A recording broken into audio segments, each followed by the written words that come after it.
अगली बार लीलाबाई बन के फिर जन्मे, फिर भोगो, फिर जन्मो, फिर भोगो। तो इससे तो अच्छे से खूब तपने के बाद, कर्म भोग भोगने के बाद, क्योंकि मनुष्य का जो शरीर है केवल भोगने के, भजन करो भोगो, भजन करो। क्यों? 84 लाख योनियों में आप कीट बनकर पैदा हुए, आपको उसमें मर भी जाओगे तो आपको ज्ञान नहीं होगा। पशु बनकर पैदा हुए आपको ज्ञान नहीं होगा, जंतु बनकर पैदा हुए आपको ज्ञान नहीं होगा। पर मनुष्य की योनि केवल एक ऐसी योनि है, इस योनि के अंतर तुमने पूर्व में 84 लाख योनि में जो जो कर्म करे होते हैं, उस कर्म का सारा भोग तुम्हें मनुष्य योनि में भोगने को मिलता है। और उस योनि में जब भोगोगे तो थोड़ा सा कष्ट तो होगा महाराज, होगा।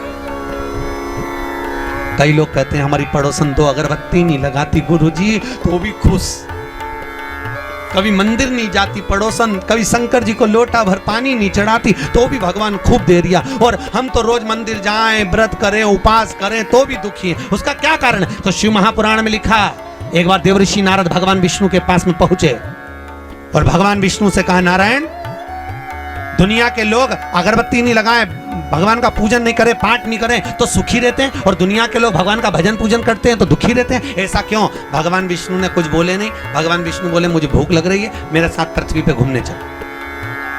भगवान विष्णु नारद जी के साथ पृथ्वी पे घूमने निकले। अब जैसे ही नारद जी के साथ घूमने निकले तो भगवान विष्णु ने एक सेठ जी का घर देखा। नारद जी बोले, महाराज सेठ जी का घर है, खूब बड़ा धर्मात्मा दानी है, चलो इसके यहाँ कुछ खाने को मिल जाएगा। भगवान विष्णु ने मनुष्य का रूप रखा, नारद जी ने मनुष्य का रूप रखा, साधारण रूप में रखकर दरवाजा बजाया। सेठ जी, ओ सेठ जी, सेठ जी, सेठ जी बाहर निकल कर आए, क्या है? हमें भूख लगी है, कुछ दान दे दो। इतने में सेठ जी बोले, तुम्हारा बाप रख के गया, दान दे दो। चलो निकले यहां से, भाग, निकल जाओ यहां से। सेठ जी ने धक्के मार के देवऋषि नारद और भगवान विष्णु को भगा दिया। इतने में देवऋषि नारद को क्रोध आया। देवऋषि नारद ने कहा, महाराज इसने अपमान करा है, अपने को धक्के मारकर निकाला है, श्राप दे दो, बर्बाद हो जाए। भगवान विष्णु ने पीछे पलटकर सेठ जी को देखा, देखकर भगवान विष्णु ने दोनों हाथ उठाकर कहा, जा तेरे यहाँ खूब लक्ष्मी बढ़ जाए, खूब लक्ष्मी बढ़े और बढ़े और बढ़े। इतने में देवऋषि नारद ने कहा, प्रभु तुम लक्ष्मी बढ़ने का, तुम्हें श्राप देना था तो तुमने आशीर्वाद दे दिया। भगवान बोले, मेरी मर्जी, चलो। भगवान विष्णु और आगे गए। भगवान ने कहा, एक छोटा सा झोपड़ा है, छोटी सी कुटिया थी, छोटा सा घर था। भगवान ने कहा, यहाँ देख कुछ मिल जाए। देवऋषि नारद ने आवाज लगाई, माता, बाबा भूख लगी है। अंदर से एक बूढ़ी माँ निकल कर बाहर आई, आओ बाबा अंदर बैठो। 2 आसन लगाए, भगवान विष्णु और देवऋषि नारद को बिठाया। माता जी ने कहा, बाबा क्या चाहिए? हमें भूख लगी है। माँ बोली, बाबा मेरे यहाँ खाने का तो कुछ नहीं है, एक गाय है, गाय दूध देती है, हम उसका ही पालन करते हैं, आपको मैं दूध ला कर देती हूँ। माता जी ने पानी पिलाया, दूध लाकर देवऋषि नारद भगवान विष्णु को दिया। महाराज मेरी गाय इतनी बढ़िया है, बस वो दूध देती है, आप लीजिए। भगवान ने दूध पिया, देवऋषि नारद ने दूध पिया, भगवान चल दिए। इतने में देवऋषि नारद बोले, प्रभु कितनी अच्छी अम्मा है, कितनी अच्छी आई है, कितनी अच्छी माता है, आशीर्वाद दो भगवान, इसको खूब आशीर्वाद दो, ये खूब दान करती रहे, पुण्य करती रहे। इतने में तुरंत भगवान विष्णु ने पीछे पलट कर देखा, पलट कर देखकर आशीर्वाद देते समय भगवान विष्णु ने कहा, जा तेरी गाय मर जाए। भगवान विष्णु ने हाथ ऊंचा कर कहा, तेरी गाय मर जाए। और भगवान चल, जैसे ही चले इतने में देवऋषि नारद को क्रोध आ गया। देवऋषि नारद ने कहा, भगवान वो सेठ जी ने तुम्हारा अपमान करा, धक्के मारकर निकाला और उसको कह रहे हो कि लक्ष्मी बढ़ जा, और वो उसने दूध पिलाया तुमको, सेवा करी और उसको कह कि गाय मर जा, ऐसा क्यों? भगवान विष्णु ने कहा, देवऋषि नारद तुम समझोगे नहीं, ये जो माँ है ना, इसने मेरी सेवा करी, ये मुझे भजती है, मेरा भजन करती है, मेरा स्मरण करती है। मैं चाहता हूं कि ये मरने के बाद वापिस जन्म ना ले, और जन्म ना ले मेरे पास आकर मेरे संग में, मेरे साथ वैकुंठ में रहे। मैं ये चाहता हूं, पर करूं क्या? देवऋषि नारद, ये जब मरेगी ना तो मरते समय इसको लगेगा कि मेरी गाय ना जाने कोई कसाई ना ले जाए, मेरी गाय को उठाकर ना ले जाए, मेरी गाय कट ना जाए। मरते समय इसका ध्यान गाय में लगा रहेगा, तो तो गाय में लगा रहेगा तो मरने के बाद ये गाय का जन्म पाएगी, फिर उलझी की उलझी रह जाएगी, बैकुंठ नहीं आ पाएगी। इसलिए मैंने इसके मरने से पहले इसकी गाय को मार दिया, जिससे ये मेरे धाम में आराम से आ जाए। और प्रभु आपने उस सेठ जी को लक्ष्मी बढ़ने का आशीर्वाद क्यों दिया कि और लक्ष्मी बढ़े और धन बढ़े? भगवान बोले नारद तू जानता नहीं है, सेठ जी लक्ष्मी से बड़ा प्रेम करते हैं तो लक्ष्मी और बढ़ेगी और बढ़ेगी और बढ़ेगी। जब ये लक्ष्मी जोड़ जोड़ के मरेगा, आखिरी में सांप बन के वहीं पड़ा रहेगा। वही इसलिए मैंने उसको लक्ष्मी बढ़ने का कहा। महाराज कई लोग जी हम लोग कहीं जाते हैं ना, तो कई लोग मकान दिखाने ले जाते हैं, नया बंगला। तो बंगला दिखाते हैं, महाराज देखो ये हमारा बेडरूम, हमने कहा हो, ये हमारी बहू का रूम बड़े वाले का, हाओ ये हमारा रूम, ये रसोई घर, ये किचन, ये बाथरूम, सब दिखाते, कमरे भी दिखाते। कमरा देखते देखते एक जगह हम पहुंचे तो वहां पर एक जगह पर छिपकली चिपकी हुई थी। हमारा ध्यान छिपकली पर गया। अब जैसी छिपकली पर गया तो सेठ जी बोले गुरुजी आप छिपकली को क्यों देख रहे हैं? नहीं हम इसलिए देख रहे हैं क्योंकि जैसे आप बोल रहे ये मेरा रूम, ये मेरा रूम, छिपकली कह रही ये मेरा, छिपकली। तो इतने में सेठ जी पूछे गुरुजी ये छिपकली को पहचानते हो? हमने कहा अच्छे से पहचानते। हमसे पूछा कौन है ये? हमने कहा तुम्हारे दादा परदादा जो मर के चले गए वो भी यही कहते थे मेरा मेरा मेरा। तो भगवान ने कहा छिपकली बन के चिपक जा तेरा।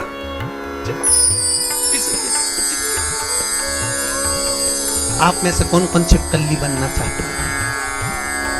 किसी का मन चेंज हुआ हो, बदला।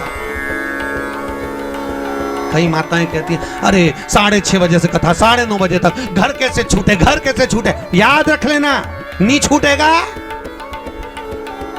चिपक गए। छूट गए तो भगवान के हो गए, नहीं छूटे। आज घर पे जाओ 2-3 छिपकलियां देख लेना, पहचान जाना, हमारी चाची काकी ना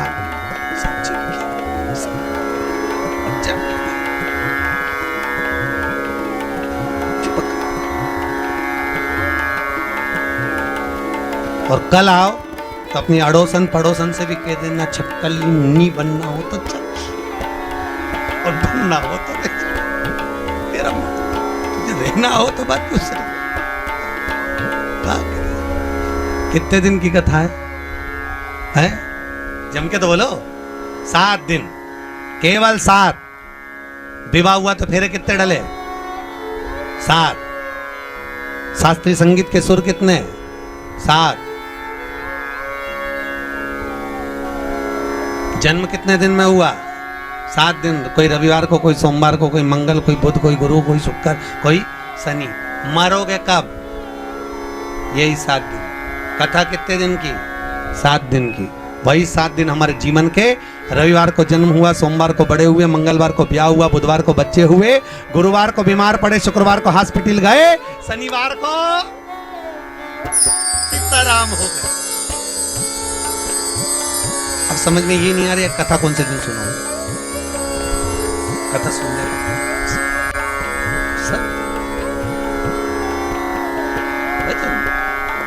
इसलिए शास्त्र कहता है कलयुग केवल नाम आधारा, सुमर सुमर नर उतरहि पारा।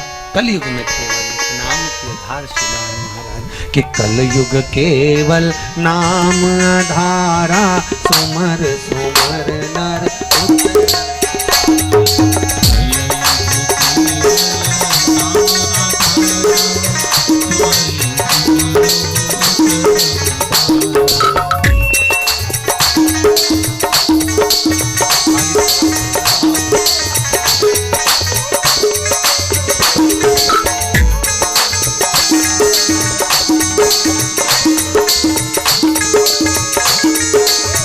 जय हो।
रामचंद्र भगवान की हर हर महादेव। भगवान देवराज ब्राह्मण कुल में जन्म लिए पर ब्राह्मण कर्म ना कर। भगवान की भक्ति में डूबे। मनुष्य का शरीर मिल जाए सरल, पर भजन करना कठिन। देवराज मानव शरीर पा तो लिए, ब्राह्मण कुल में जन्म भी ले लिया, पर ब्राह्मण कर्म नहीं कर पाए। चोरी करना, निंदा करना, चुगली करना, बुराई करना, इसी में तल्लीन रहे। एक बार देवराज कहीं से धन लेकर आ रहे थे और धन लाते समय देवराज शंकर जी के मंदिर में पहुंच गए। शिव शरीर तपा, ठंड लगी, कोई ताप पड़ गया, बुखार आ गया। शिव मंदिर में बैठ गए। वहीं पर शिव महापुराण की कथा कोई ब्राह्मण बाच रहा था। केवल देवराज ने उस शिव महापुराण का केवल एक महत्तम शब्द ही श्रवण करा है। केवल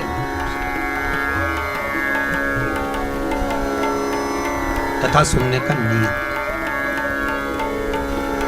क्या नियम है? कथा सुनने का शास्त्र कहता है एक फल का सेवन करो, शिव महापुराण को अवश्य सुनो। इतने में काम ना चले तो एक समय फलहार करो। फलहार जानते हो?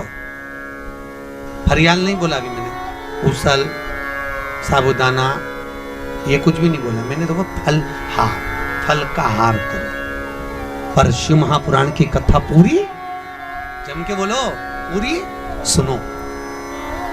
इतने में काम ना चले तो एक समय फलहार करो, दूसरे समय फरियाल करो। अब आया फरियाल, चिप्स, पापड़, साबुदाना की खिचड़ी। अब आइए, एक समय फलहार करो पर शिव महापुराण की कथा पूरी जम के तो बोलो, सुनो। और इतने में काम ना चले तो एक समय फरियाल करो, दूसरे समय भोजन करो, पर शिव महापुराण की कथा पूरी सुनो। और इतने में काम ना चले तो दोनों समय भोजन करो, पर शिव महापुराण की कथा पूरी सुनो। ये तत्व तो यहाँ शिव महापुराण में लिखा है।